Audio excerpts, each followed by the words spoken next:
ever built by the horizon line, the subject of this investigation.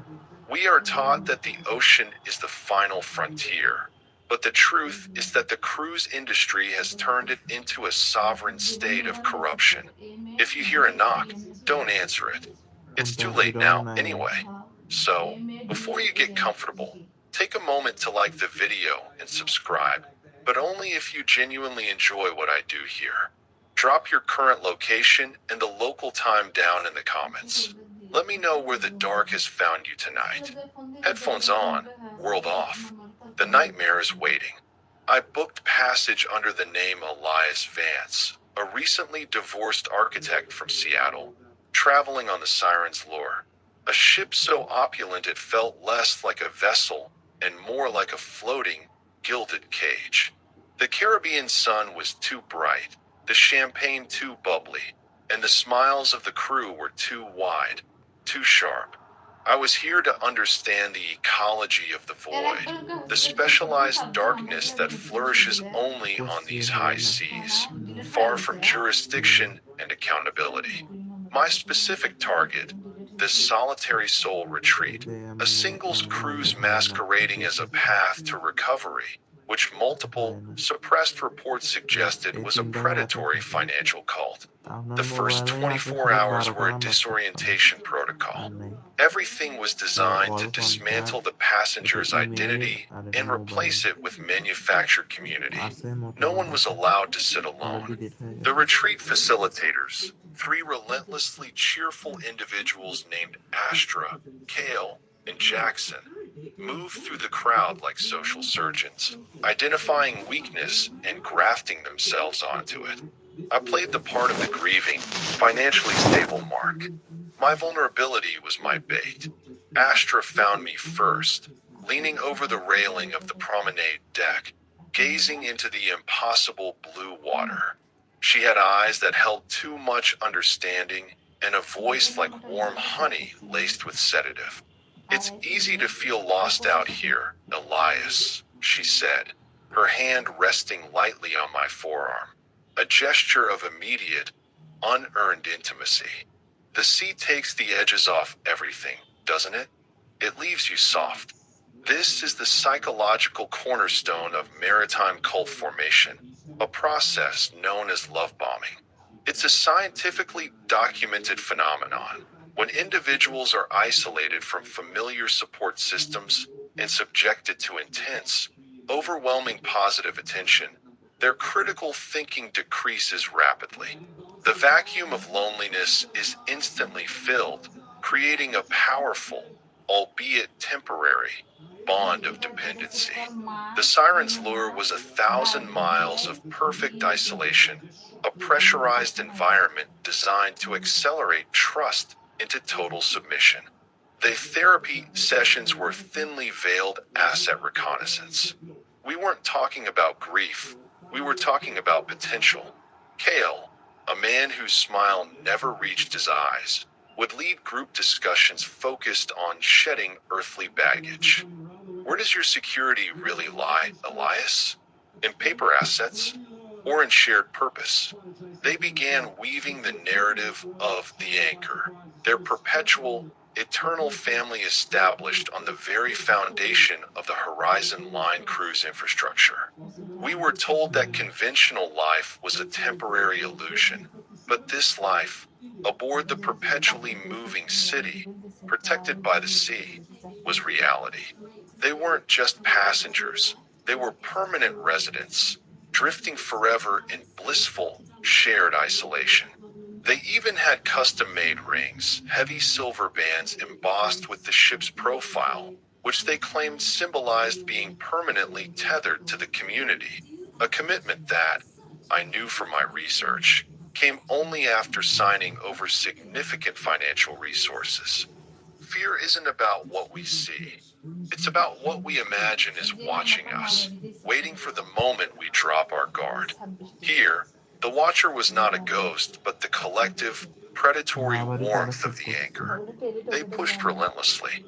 My assigned room, 334, felt less like a stateroom and more like a psychological holding cell.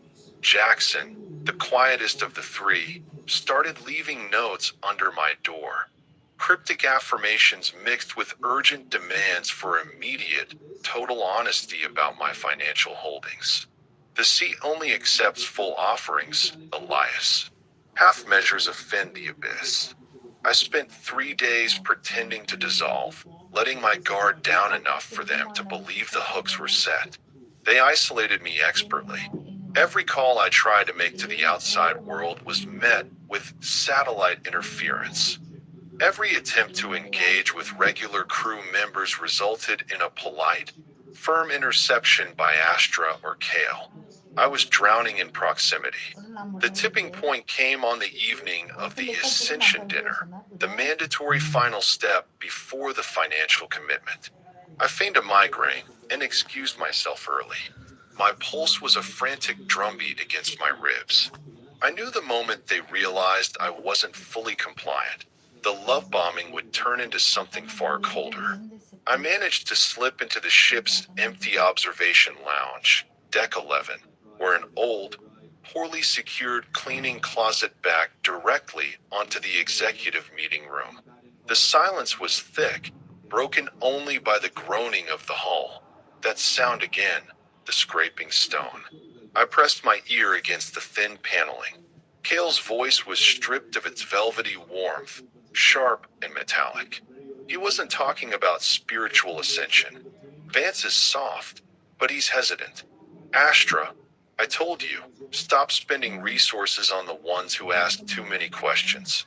We need to hit our quota for the quarter, or the mainland liaison will cut our operating budget.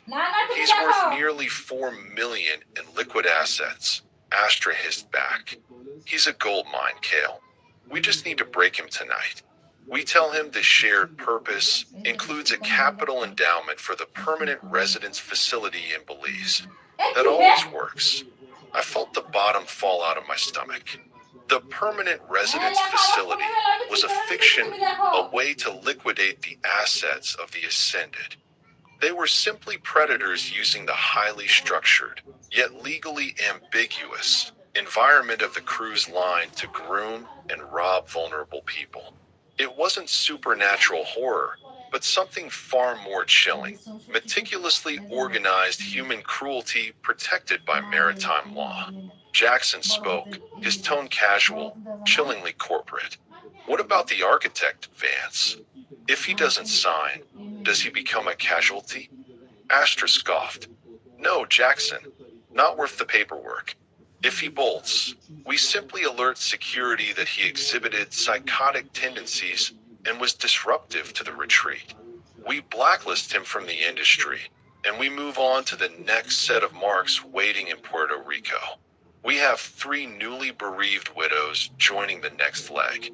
I backed away, sweat cooling instantly on my neck. The horror wasn't the threat of violence. It was the casual, bureaucratic ease with which they planned to erase my career and discredit my sanity simply for refusing to be robbed. They operated with the confidence of untouchable power, knowing that in the vastness of the ocean, their word held more weight than any distant legal system. I had to get off the ship now. My investigation was blown, but I had the recordings. I didn't wait for morning. I had 5 hours before the siren's lure docked briefly in Palermo. I moved through the deserted corridors of the lower decks, away from the glittering, predatory life above.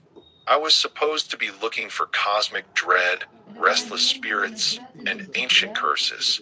What I found was a system perfectly honed to consume the lonely. I passed a laundry cart stacked impossibly high with fresh towels. A heavy padlock secured the contents. This ship, I realized, didn't just carry passengers. It carried secrets, and perhaps far more than just linens. My fear transitioned into a cold, journalistic determination. I escaped the velvet trap, but the ship still held its breath, waiting for me to discover its other, darker mechanics. The stench of brine, stale cooking oil, and industrial disinfectant replaced the scent of expensive perfume and polished mahogany. I had successfully shed Astro and Kale, but the freedom was relative.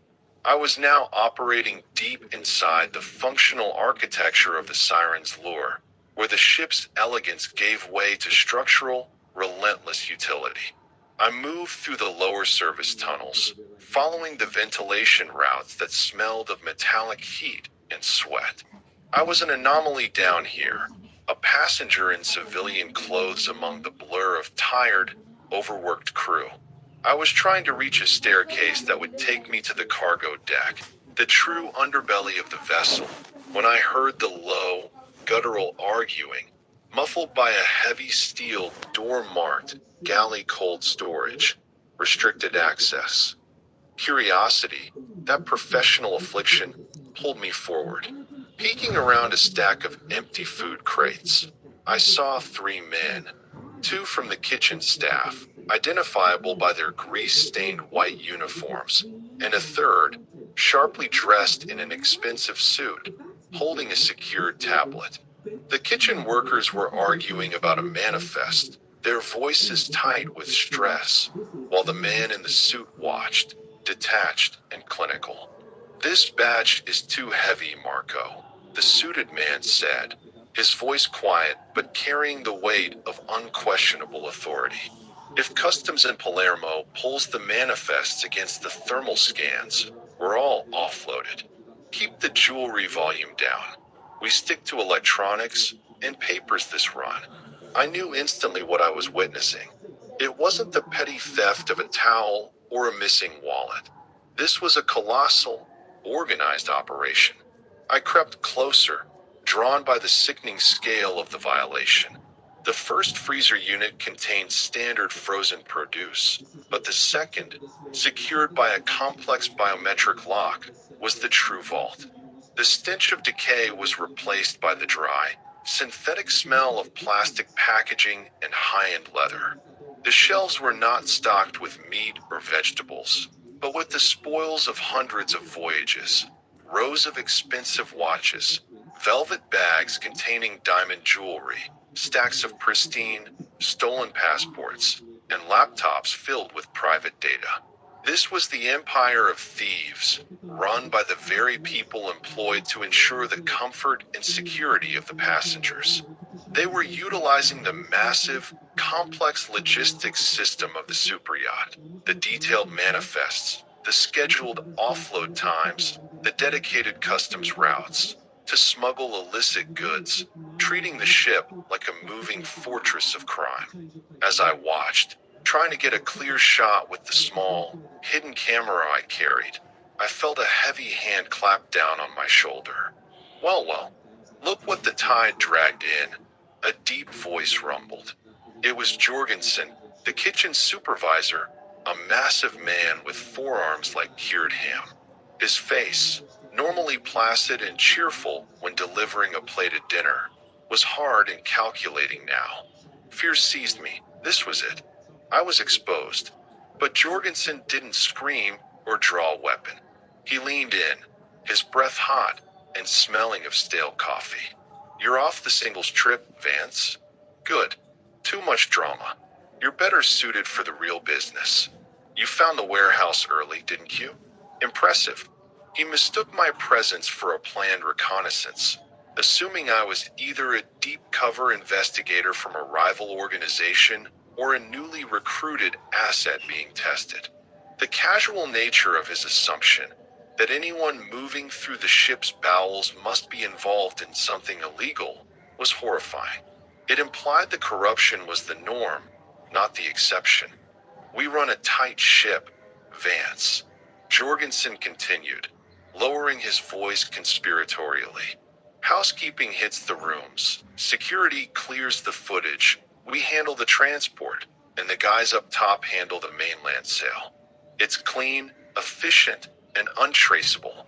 You look like a man who knows how to keep his mouth shut." He offered me a role, a lookout, an extra pair of hands to move the packaged goods into the logistics chutes just before docking. He mentioned the maintenance worker, a 19-year-old named Leandra, who had recently discovered the operation and had been gently persuaded, to sign a non-disclosure agreement while being threatened with being reported as a disruptive employee. The gravity of the situation hit me with visceral clarity.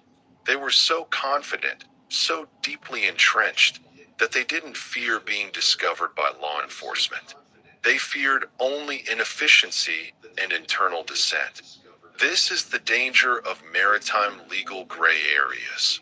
Because the ship constantly moves between international waters and sovereign ports, jurisdiction is a nightmare, creating loopholes wide enough to sail the siren's lure through.